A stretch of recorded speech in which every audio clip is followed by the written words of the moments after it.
Trial continues for Scott Jones. He's charged with killing an elderly man and severely beating his female friend, who's also a senior citizen. Fox 10 News reporter Steve Alexander has been covering this trial for you. He's standing by live at Government Plaza with an update on today's developments. Steve? And the prosecution rested after calling about 20 witnesses, arrested about an hour ago. And one of the last prosecution witnesses was a forensic scientist who said that Lawrence Hudson had 8 lacerations to his head and also bleeding from his brain. Scott Jones, his attorney, Scott Jones, maintains that his client is innocent, and he's trying to direct attention to Jones's co-defendant, Anthony Parker, who is also charged with murder and attempted murder in the case. Much of the morning was taken up by testimony from Mobile County Sheriff's Office investigators who examined the crime scene as well as Scott Jones's truck, which they said was found nearby. The investigators testified about the pictures of tire tracks they said were from Jones's truck.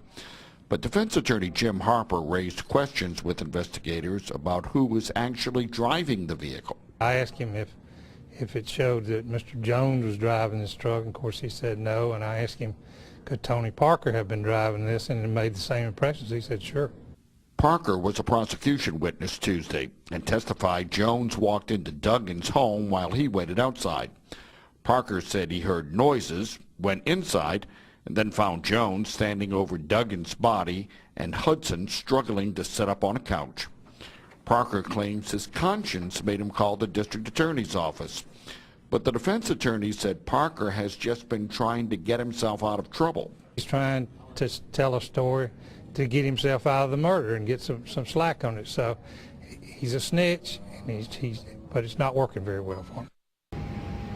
And District Attorney Ashley Rich doesn't grant interviews during the trial. Now, tomorrow, we do expect closing arguments to begin and the case to go to the jury.